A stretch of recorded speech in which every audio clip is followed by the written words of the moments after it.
Hello, everyone, and welcome to the More Sugar podcast, where we have conversations to help heal and encourage. We are on episode 4 of Soul Sessions, Coping with the Loss of a Mother, and we have the lovely Miss Lina Banks.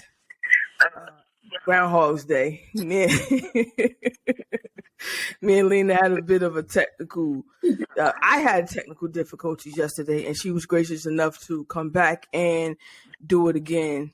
I chose Lena because everyone I chose prior to asking her, I was lifelong friends with. I knew for a long time, and that wasn't the case with Miss Banks. So I was hoping to learn things from her along with everyone else here at the time of the podcast. And we met through a mutual friend, and I always say sometimes when friendships end, I'm lucky enough to gain people through those friendships, and we mostly interact on social media, not because that's what people do. I mean, you see somebody's story and you comment, and next you know you're having a conversation, and so that's what our relationship stems from. Aside from mutual friend, and again, I don't want to forget anything that I mentioned before, but Lena she inspires me, not just from her living her life, but through works that she do.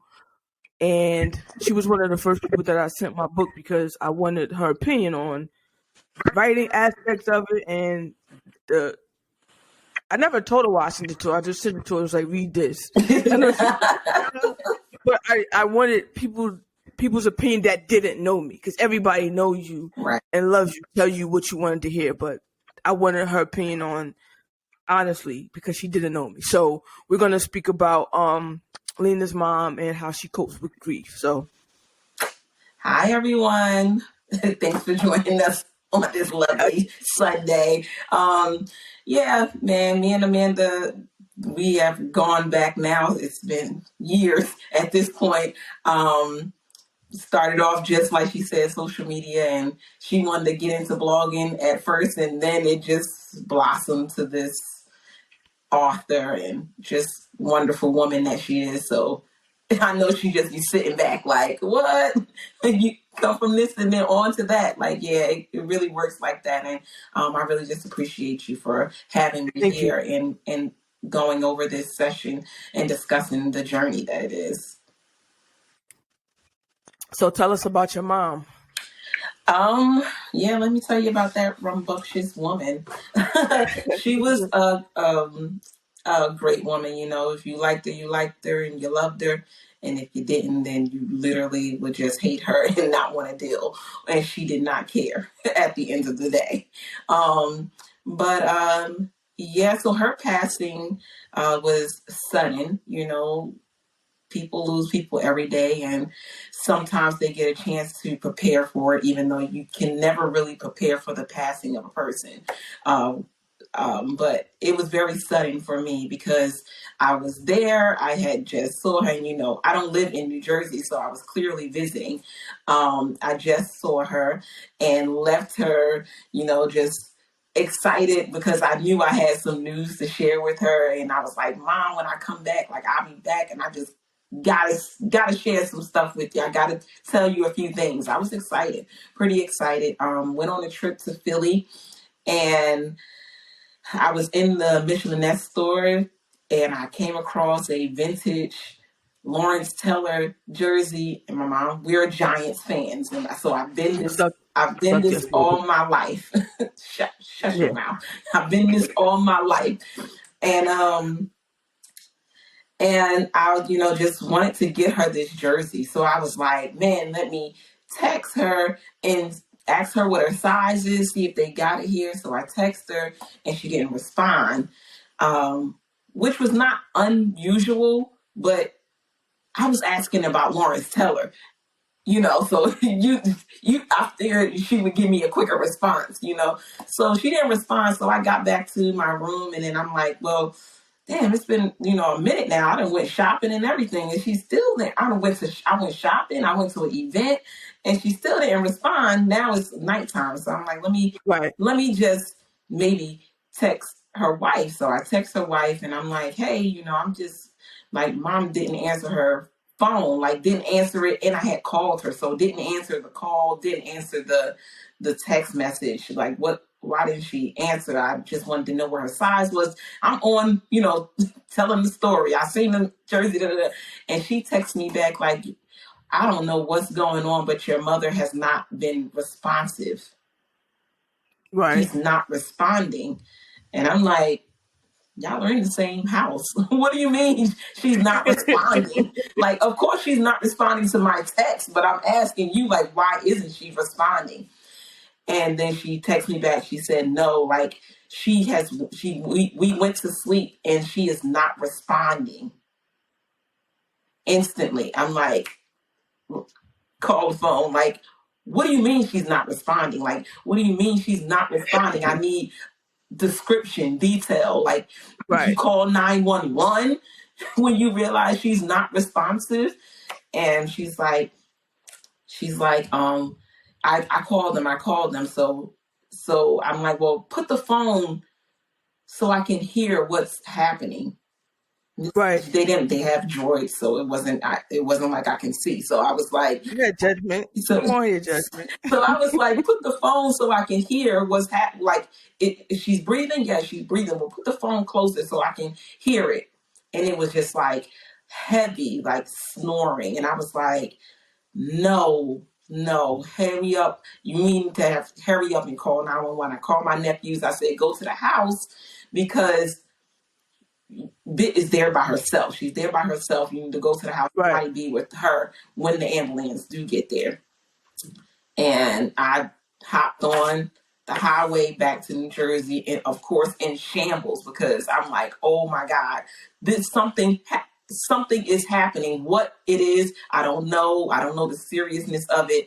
I called my sisters and I'm like, hey, y'all gotta go or come. My little sister lives in Pennsylvania. Y'all need to come and go to UMD and see what's happening. Y'all can probably get there before me.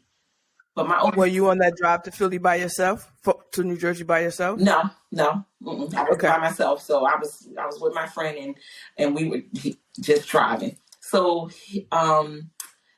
my sisters, I don't think my older sister went to the hospital, and my little sister came later. But I get to the hospital and I'm like, she's in the ER, not in like a hospital room yet. So she's still in. So they brought to the ambulance and never took her straight to a room. No, she was in the ER. Oh, okay. Well, they worked on you in the ER. Yeah. Mm-hmm. Okay, gotcha. So she's in the ER and I'm like, I go in and I'm like, oh, she's hooked up to the machines at this point and still not responsive. And I'm like, oh my God. Well, then I'm talking to her and she's still not responding. And so for me, that was like really heartbreaking. Experiencing that, like her not responding to me, because I feel like she always responds to me. Like it's a happy response. Right. Like, oh, Lina's here, like the joy of it all. And I didn't get anything. So yeah. So sudden passing. I had a question, but I'm going to save that. I just thought of a question, but I'm going to save that to later. So how long from that ER experience until she passed away? Let's see, that was July the 21st, and I believe removed her from life support August 3rd. So a few weeks. So you had some time with her. Yeah. Mm-hmm. Yeah. Are you asking her and God, or just God, for her life? Both. I'm asking because some people aren't spiritual. Both. And both. Definitely both. I'm saying to her, like, Mom, please don't do this to me. Like, I'm pleading, like, please don't do this. Like, this is not, like, this was not in my plan. I'm not going to say the plan, but this was not in my plan. So please don't do this to me. And at the same time, I'm saying, God, why now? why do this now? Like, please bring her her spirit back. Like, the body is here, bring the spirit back, you know? Has her death affected your relationship with God? Like after that experience? It definitely shakes the spirit. Right. That definitely shook my spirit and took a toll with the relationship, because they say don't ask why, but really why? Like, why did you do that? Like, why was that the time? And so what do you do after you guys, the day she passed away? You know, you decide that as a family, you're going to remove her from life support for whatever reasons the doctors deem necessary. The day of the so again, I was there just with her during that time, and we went through the process. And unbeknownst to me, my mother left me to be the person to make the calls, which was shocking as hell. But, also with her wife, in conjunction with her wife, and discussing it with my sisters, and getting the information from the doctors, and understanding that, she didn't have any brain waves and everything. It was tough. So over it all, I just was, hey, y'all, Ernestine wouldn't want this to be sitting here and continuously on this machine. We have got to let the body go. So how long do you think they would have let this go on if you hadn't put your foot in the If doorway? it was up to my stepmom, if it was up to her, I do not know, honestly. She struggled a lot with, I don't even know the word. It was almost like denial. Right. You're in denial. And that the person that you love is a different type of love, of course. So the person that you love won't be there tomorrow. And that's what you use to kind of coax her into coming to your side of thinking. Like, if Yeah, this isn't what she she want, this would isn't who not. she really want. It was like, she would not. And if she is not going to come back 100% Ernestine, she will be done. She will be done. So we need to go ahead and release her. It's going to be okay. And she came around, everybody came around. And I said, well, this is the date. This is the date, y'all. This is the date I'm giving the doctors. And Okay. this is it. And I got back I said, I'm going home. This is the date. And you went home. I'm going home. Got on my flight and went home. I was not there when she took her last breath. My older sister was there. And I was okay with that. Why? You didn't want to be there, or you figured I seen enough? I did my part. I felt like I did not that I've seen enough, but I had did my part, and I was at peace. Okay. I made my peace, like With her. being there With what's happening. yes, being there every single day, holding her hand, and pleading and crying out. I had made my peace with, Mom, you did your job, and it's okay for you to go on. It was Have you ever been that vulnerable since then? No. Mm-mm. The loss of the person who birthed you Yeah.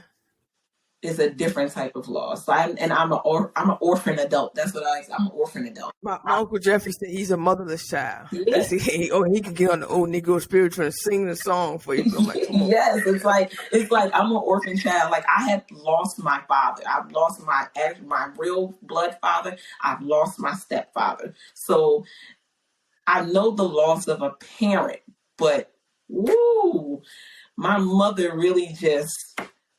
And I think that can attest to your relationship that you had with her, because some people lose their mothers and don't go to the funerals. right? And so Mm-hmm. that's another episode of unhealed trauma. Okay, but I get it. What you're saying, you was at peace. Mm-hmm. So wow, that comment I mean, just like took me from it took me somewhere else. So that's my mind just be working. So I'm gonna go away from that before I. I said, I'm gonna go away. I'm gonna go to the other side. Yeah, we'll go to the other side. I was asking you about your vulnerability. Yeah. Because obviously, again, with social media, you always, I try to be vulnerable on social media to inspire other people to be their authentic selves because it's not a place where authenticity exists. Yeah. Right. Mm-hmm. But I don't get that from you. No, I mean, No. I have vulnerable moments and posts. Like recently, I posted, a reel about. It was basically saying this moment was when I was going through some of my toughest times, like really Right. dark space, and nobody noticed it because I was smiling and everything else and going on with life. It was literally the darkest. Like I was pulling myself out of a space and nobody noticed it. Nobody noticed it. It was. Did you reach out to people or you hurt that nobody noticed it? No, I'm not hurt. Nobody noticed it. It's not so. It's not that no one noticed it. It was very minimal people that were consistent in my life. It was about four people in total. I can count them on my hand. I remember them, and I thank God for them because they kept me in a safe place. Mm-hmm. But it was not like other people just saw me as Lina living her life. Right. But it was just some people that can see through the Lina. So that kind of speaks to the question I had about what makes you feel alone. So that it's just moments. It's not one particular thing. Yeah. Mm-hmm. Mm-hmm. And that's just without your mom. It's like a void that basically nothing can or can no feel one. that. Nothing can feel that. Now, there's this saying about how women are daddy's girls and boys are mama's boys. Right. So that will lead someone to believe that women have better relationships with their dad or they look for their dad in a mate or vice versa. Right. But I tend to, maybe my thought of it is skewed because I'm in a same-sex relationship. So I thought I kind of looked for not my mother, but someone who I knew would be a good mother to my son. Right. And some aspects of my mother and a woman. But you're not. But have you been searching for a rambunctious spirit in a mate? No. Do you find that? No? No. No? No. I have. How do you? I have the spirit. Word. I have the spirit. So you live through your mother, right? You're her. I have the. So somebody. I have the spirit. Get your rambunctious spirit. Yes, basically. I have the spirit. This is what people say. Like when you just like so spontaneous, you just drop of a dime, and I'm like, yeah, but life of the party. Right. If I showed old pictures of my mom, she's literally out and about, the life of the party. And that is her and that is me. And each one of my sisters, we all have something different from my mother. I am the life of the party part of her. Gotcha. So since you're not there when they take her off and you get the phone call at home in Atlanta, what do you do after that? I sit alone. I just sat alone until my kids came home from school. Like I just you process it. Yes. That okay, it is done. I sat alone for a while till the kids came home, told them we removed grandma, and that was the first people. Those were the first people I, shared it with. Then I got right to business. Got got a call, sisters, brothers. Gotta, let my sisters know what the plans were when I'm flying back to New Jersey. We need to go visit this funeral home. We need to go to this. We need to go to this place for where she want to be laid at, and we need to find her plot here. And it went straight to business for me. It goes handle these things. Is that because she left you in charge? Had you not been in charge, had her wife been making all these plans, would you have sat there a little longer?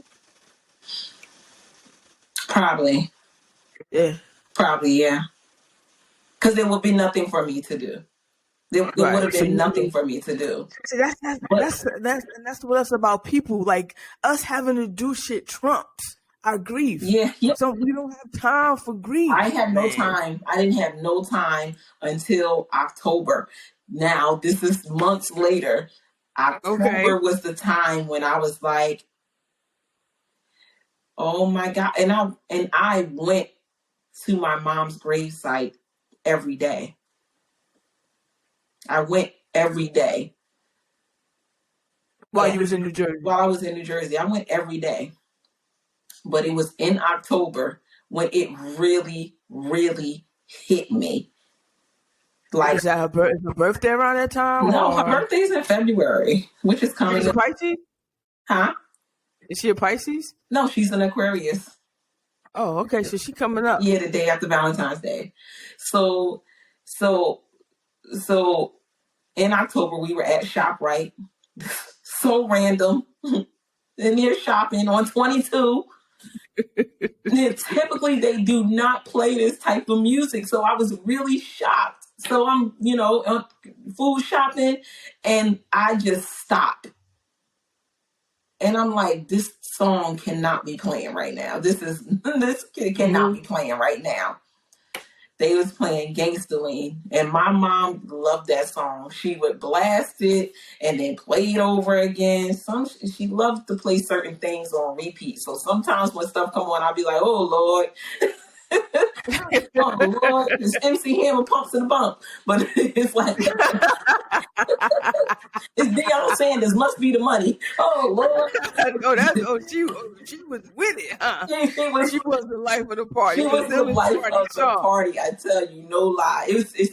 It's Tupac. Oh goodness! Like, okay, now I can look at your social media a little different now. Now I'm watching your mother. Yes, that's exactly what you're doing. Okay, and so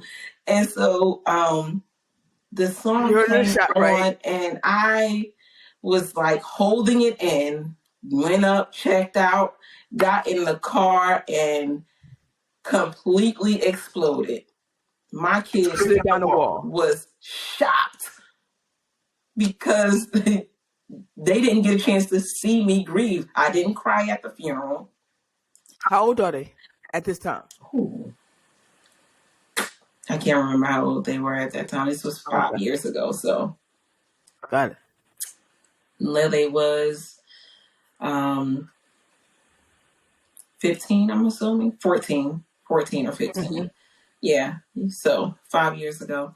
So yeah, she was, they were like in the back seat, like, what the fuck? And I'm just like angry. The fear and the hurt turns to anger at this point, because I'm like, you really fucking left me here. Like, you left me here. Like, not just in the world, but in fucking New Jersey. Like, you left me here. Damn, the pain. How dare you leave me in Jersey? How dare you leave me here alone? I had plans for us. Like, it turned to anger really quick. And I was just in shambles. I called my sister and I'm like, girl, why? Just why? Like, I cannot believe it. She is just like, oh man. She also didn't see me grieve. So for her, it was like, Oh my goodness. My older sister and my younger sister were clear grieving.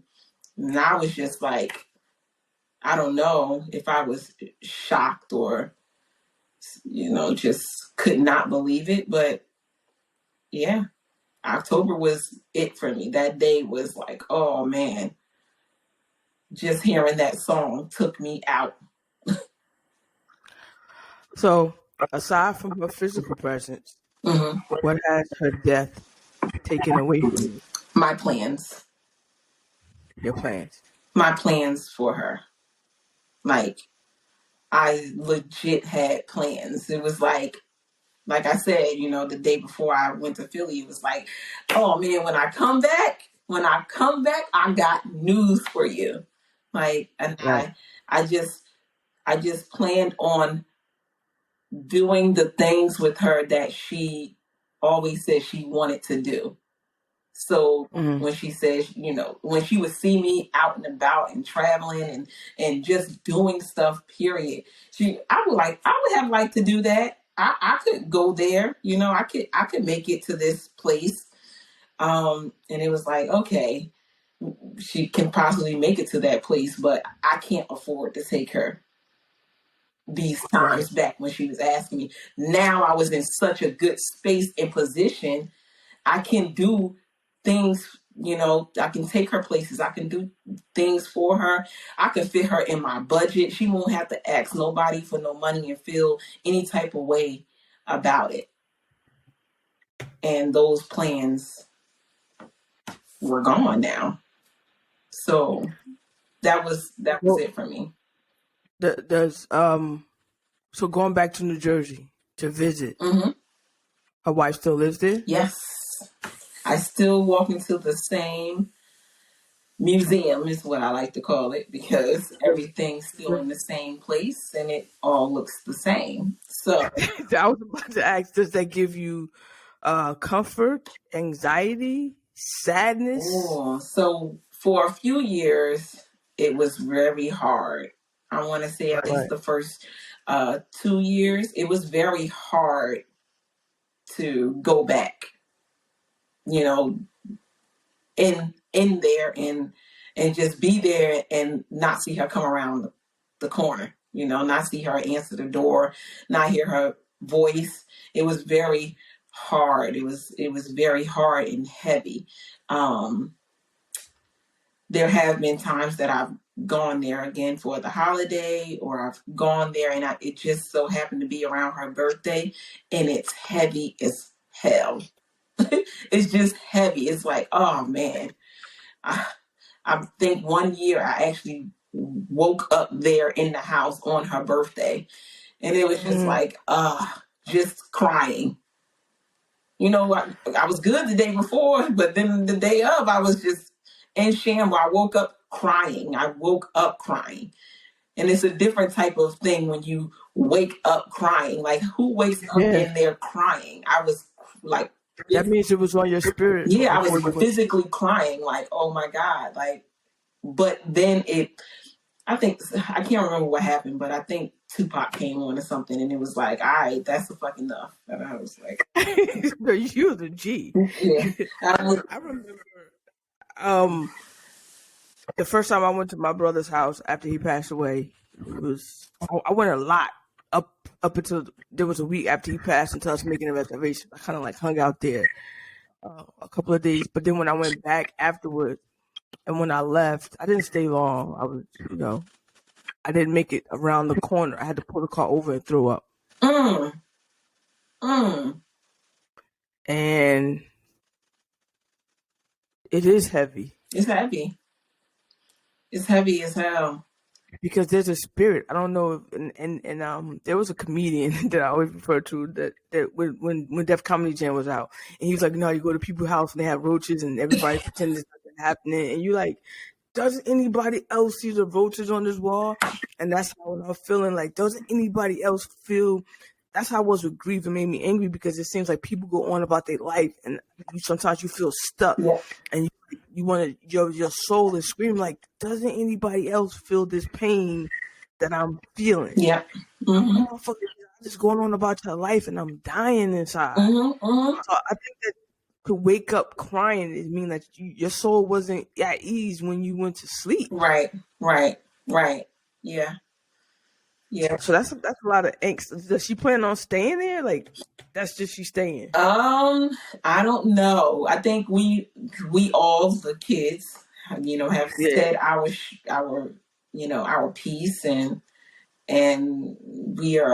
we're just like have to give her own time, Mm-hmm. because I don't think that she really did her own grieving process until Right. I want to say 2 years ago or so. And it Right. was actually around the time that I had that encounter, at the house. It was like, I am sad, I'm grieving too. And her thing was, she's just trying to be strong for us. And I was like,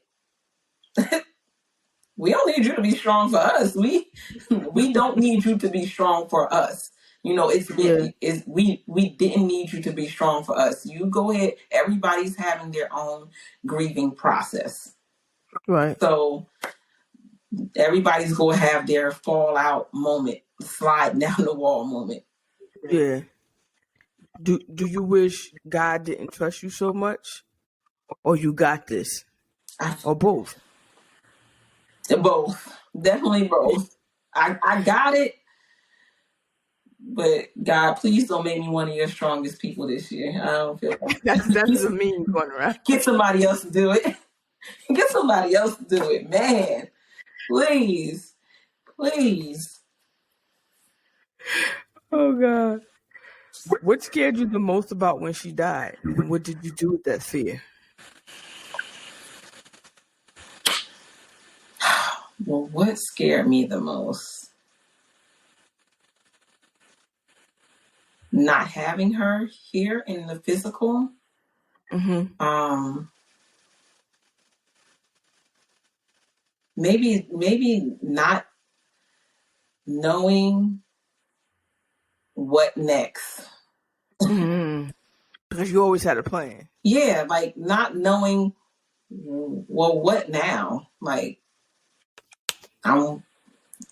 there's things in my life that haven't happened yet, and I can't, be like, yeah, my mom was there, like, or my father was there. It's like, damn, that this is something else. So that was one for me, I guess. That was really it. If you could write a grief guide, what is the most important thing you would want to tell someone about losing a mom? We lose people every day, but losing your mom is impacting for the most part. It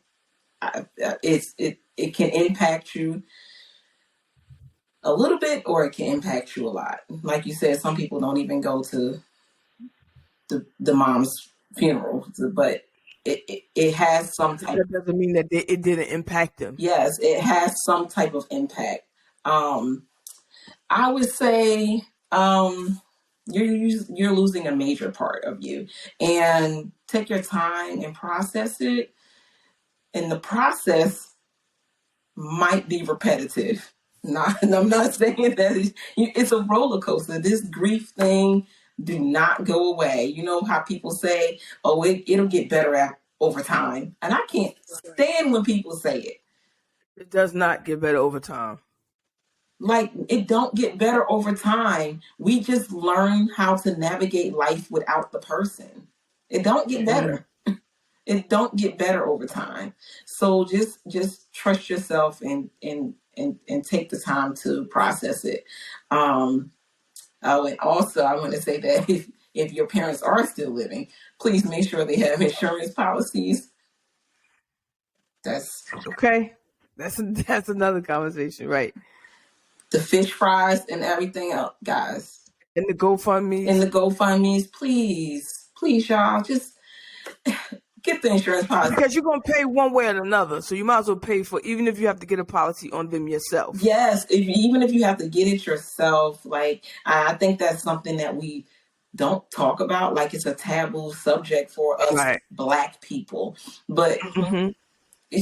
insurance policies, that's how wealth is generated. That's a part of wealth generation. Please just get the insurance policy, even if you have to get it yourself, because funerals are expensive and it's not a joke. And if you do have a policy, don't run it up. That's the other thing. Have a plan. Have a plan. Like, know what that person wants. Like, what would you like? Maybe some people want to be cremated. Some people don't want a big old funeral with people crying all over top of them. So, so know what that person wants and what their desires are. I'm happy that I had the conversations with my mom before she passed, even though she felt like, damn, girl, you trying to kill me? Like, nah, I'm not trying to kill you. I'm just trying to make sure I know what it's going to be when it is this time, because I don't want us to have no fallout arguments about it. And that happens in families. Now what? Keep living my life. Keep living life to the fullest. Because for me, myself, I believe I am living some of my mother's wildest dreams, like things that she did not get to do. And I know that she didn't get to do these things because she would always be like, I would have loved to do that. Like, I know that I'm living her wildest dreams. So it's more about continuing to live a full life. What makes you think about her, or you think about her every day? Shit. I think about it every day. It's little things. It can be little things. It don't have to be anything major. Like, like just bought my house, and in my basement part, there's a pool table in there. I can't pay a lick of pool. But I would be like, damn, my mother would bust somebody's ass on this pool table if she was alive. Like, she was a pool player. So she would go in the spots and act like she couldn't play and leave out with that money. And it was like, man, it's a lot of things, the holidays. She was a big holiday person, decorating and everything else. So even being here, I'm like, oh God, Ernestine would love to fly down here and do this shit, but this is not my thing. Y'all go get this wreath on the door and call it a day, okay? And this Christmas tree, because I got kids, but that's about it. Do they ask about? Do they have questions about things about grandma? Yeah, mainly the youngest, because she was still, fairly young. And she remembers her. Of course, she wasn't like an infant, but they just want to know how it was growing up. What did we do? We ain't do shit, y'all. We ain't live the life y'all living, that's for sure. we didn't live the life y'all live. And I just take them around the way when we go home and try to show them where we lived at. And sometimes they be like, oh, y'all was living here over top of the cleaner. Like, how y'all live there? How y'all live there? I'm like, it got better over time, guys. We moved on up like the Jeffersons. We just went city to city and tried to get up a little further. But yeah, they ask and I answer the questions. That's all I can do. I got one last question. Mm-hmm. Did you ever get that jersey? Huh? Did you ever get that jersey? You know what? I did not get the jersey. And it's funny because I follow Lawrence Teller on Twitter, and every time he tweets and he comes up on my screen, I'm like, oh my God. I think about it. You gotta get the jersey and put it up in the pool room. You think so? I think I'm gonna do it. You gotta get the jersey. You know how the guys, when they have the man caves, you gotta put it in the frame and put it. I gotta do the whole bit.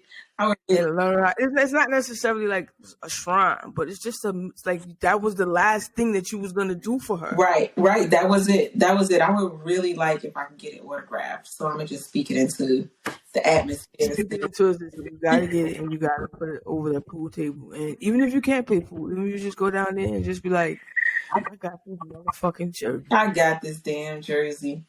Now what? Yeah, Now what? it'll be so. I'm not gonna say stupid because I think that we think of our parents in ways that parents are all like, Jazz could do the littlest thing. I'm like, oh my baby, but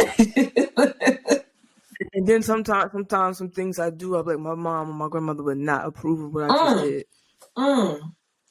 Some things I do, I'll be like, yeah. Some things the kids do, I'll be like, yeah. Ernestine would not. She did stuff right here, though. and surprisingly, that has made me change on social media. Well, Facebook anyway, because I would say like my grandmother, some things that I say here, my grandmother would not approve, especially if I call myself growing. Right. So I said all to say, do you think she's proud? I believe she is. And that's a crazy question because it was something that we look for our parents to say. My mom was not one of those people to actually like say, I'm proud of you, like you did a good job or anything of that nature. And I can't remember when, but it was actually in my adulthood when the first time I actually heard her say, good job, I'm proud of you.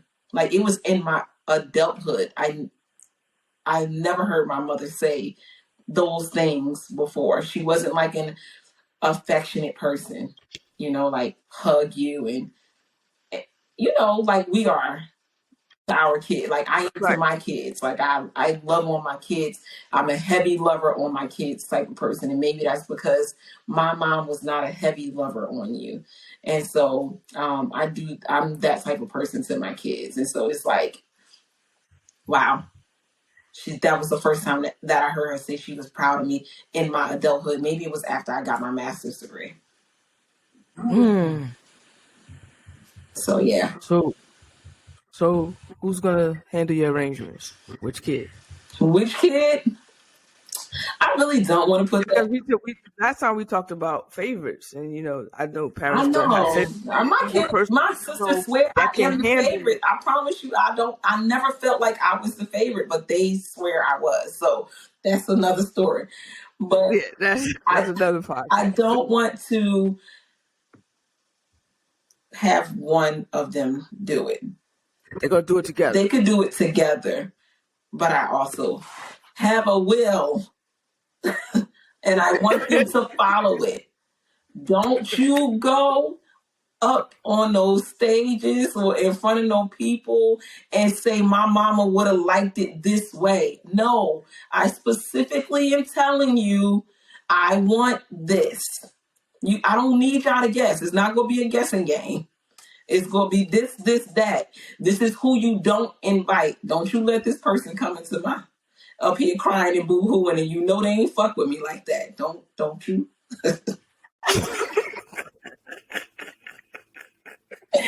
You see people fucking posting people and then, coming to the services and you didn't mess with this person like that. Please just stay home. Like, don't post me. But I tell my friends when I see people go on a frenzy, hey, don't y'all let nobody post no old ass photo of me and them.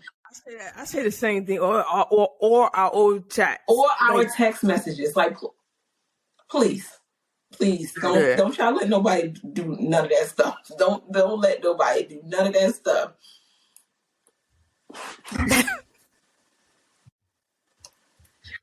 So, get a will. Yes, absolutely. Because I don't want one of them to be responsible. I want them to do it together, but I want them to specifically follow what I said. Don't you dare. Don't you dare do my shit in all red when my favorite color is blue. I want it to be easy on them, because I do want them to go ahead and process their grief. So yeah. So I know I said that was my last question, but this question is coping. Mm. You the only person I've talked to that never mentioned Coping. you good without a therapist. Heck no. You got to go to a therapist. Okay. This stuff to process. This is heavy stuff. So I do. The therapist was was a major part, because, like I said, I was in a dark place, and it wasn't just my mom passing; it was life happening in general. So definitely got a therapist, and I like free myself and my thoughts up, because I just write. I journal every day. I'm a journaler, whether it's a good day or a bad day. And again, every day is not a good. It's not a bad day, but every day is a blessed day. So it's just like every day is a reason to be thankful for. But the journaling really, I feel like, has always been my space. I've been journaling since I was in the fifth grade. I still have my fifth grade journal. So it's just a free space for me. And it really helps with processing and letting thoughts go. Write it down and give it to God, and go on. Write it down and give it to God. Give it to God. Sometimes we don't need to.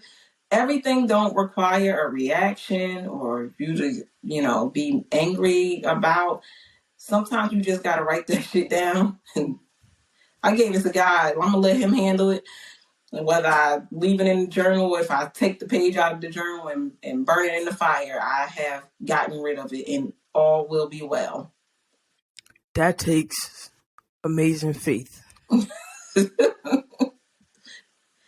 That's years in learning for me, though. It's not something easy to do. But I do tell people, like, when your mind is heavy like that and you just need to get some stuff out, go write it down. If you feel like you're not a good like physical writer, go put that shit in a notepad in your phone or something like that, and get it out. And you see people angry. Yeah, my notepad is full, and my voice notes. Yeah, because I work with my hands a lot, and sometimes I talk while I'm working. Right. See, you just be surprised of the outlets that there's out there besides a Facebook post, and then wait for somebody to DM you and saying, "Hey, what's wrong? What's going on?" Like, man, I tell you, we live in a different world sometimes with this social media stuff. But yeah, I even though some people use the tool for ridiculous reasons, I do try my best, like you said, to go on there and be a vulnerable person, because people need it. It's people looking, and they like rooting for you for real, and you have no idea. Like, I had no idea, so many women were rooting for me until my DMs start filling up. Like, you go like, oh my God, that's awesome. And I'm like, oh, okay. People really like, okay. There's a few things I don't suggest though, but go, yes, thank you. Like, you doing your thing with them kids. I'm like, yeah, about that part, y'all. About that part. Single motherhood ain't no. That shit it's a shit show. It's not really for the faint at heart, y'all. I do not suggest it. But I get shit done, yeah, but that big but, I do not suggest going this route, guys. You might find yourself in the corner crying. So yeah, I try to use the tool for vulnerability points, just for those reasons, because people are watching. People are watching. Yeah. I'm gonna leave it at that. Thank you, Lina, for coming back again. Hey, I got you. I got you. Circle in the block. I got you. I got All right. Thank you. you. Welcome. Talk to you later. All right. Bye. Bye.